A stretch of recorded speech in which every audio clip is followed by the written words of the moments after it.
If you're watching this, then you know by now a huge problem is heading our way. An emergency meeting is being called at our usual place immediately. Free bagels.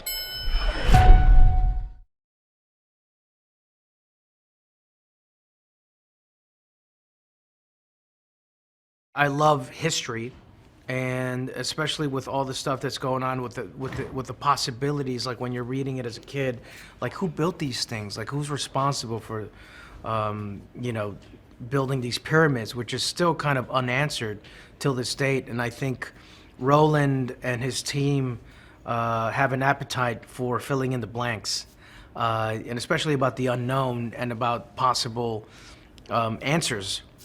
And so I remember I saw it with my brother, and we were just movie freaks growing up, Joel, and we saw that movie, one of our favorite movies, and so I've always had it on my bucket list to potentially work with Roland in some capacity. And so when my manager called me up and he's like, Roland Emmerich, and I was like, yes, I'm listening. He's called you and says that, there might be a part opening up. What's great is that you have a two-man team with Harold Klosser and Roland Emmerich, right? And if there's anything that I have character-wise, because I think, I always ask Harold Klosser, because I think Roland has so much to worry about technically and how to make it right. He knows when something's wrong, and he's like, nah, it's not right for the shot, not right for the shot. And so, sometimes we work with Harold for the dialogue is like, and what makes it, a lot of times, what feeds the urgency more, what feeds the character's objective more, so that you can just streamline it and it ultimately helps the shot. And so it's a two-man team, and they both work beautifully together, and one feeds a lot of the character stuff, and then Roland, even when he's like kind of frustrated and wants things a little faster, it never comes out of like him being mean. He's never mean. He just like, we got to do it. We got blah, blah, blah. And he's such an animated guy. I love working with the guy, and he does make me laugh. I'm working with Charlie Plummer. It's amazing working with these actors who've been working for a while. I mean, I think he's 21 years old, and he's got a big body of work. He does a lot of independent film, and I came up from independent film, and I still love it, because it's a different animal altogether. Like that, when you rehearse, you normally don't change a lot of lines in my experience, because you don't have a lot of time to film something. So a lot of times you rehearse it almost like a play, and then put it on camera, because a lot of times you have 3 to 6 weeks to shoot an entire film.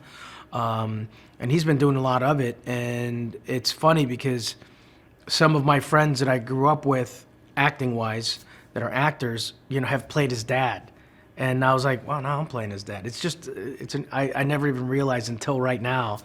I'm like, wow, I'm playing that kid's dad? That's amazing. Who else played your dad? He's like, Walton Goggins. I was like, dude, I did him. That's crazy. I've worked with Goggins like 3 times. And then this guy. And I was like, dude, I worked with that guy. Holy crap. And so it's amazing. And then you have to kind of embrace that role in a way. But he's a really good actor.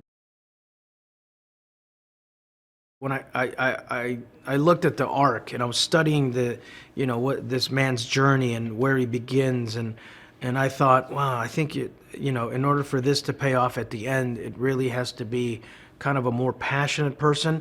And plus, I golf with people that actually have a bunch of dealerships.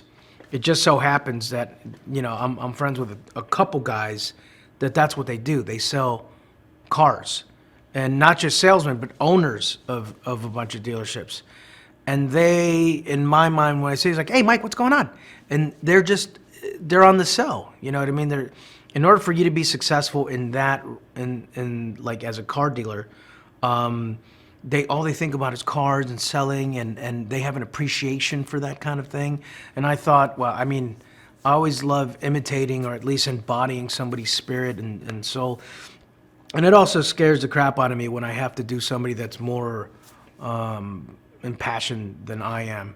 It really is, because it lends itself to a different kind of energy than I'd have at home. Like, I'm a boring guy. Like, I play chess, I watch movies, I read books, and I golf.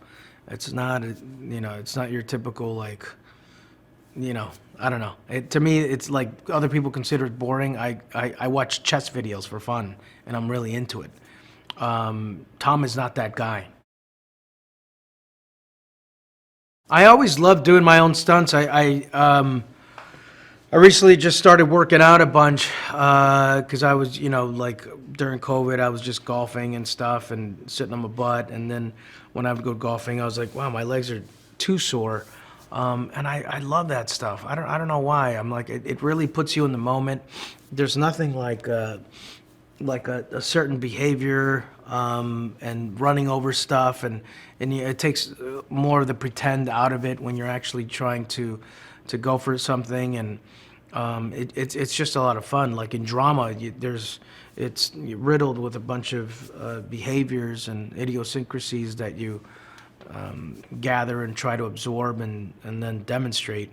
And so I'm all for it. You know, there's some things that I can't do anymore. Like I can't really jump off a 10-foot something and rely and know that my knees are going to be okay, but I still enjoy doing it.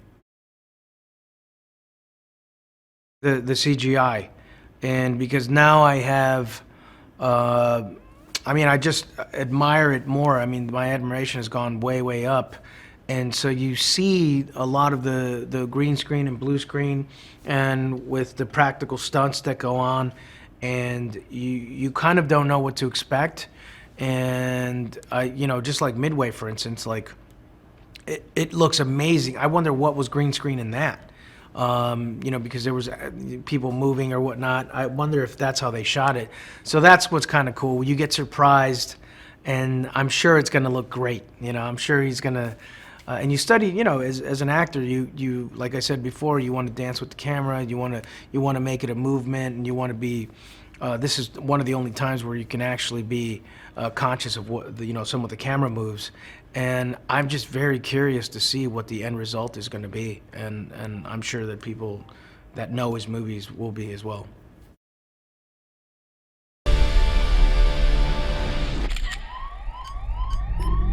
It's on airplane mode. Looks like we're in for nasty weather.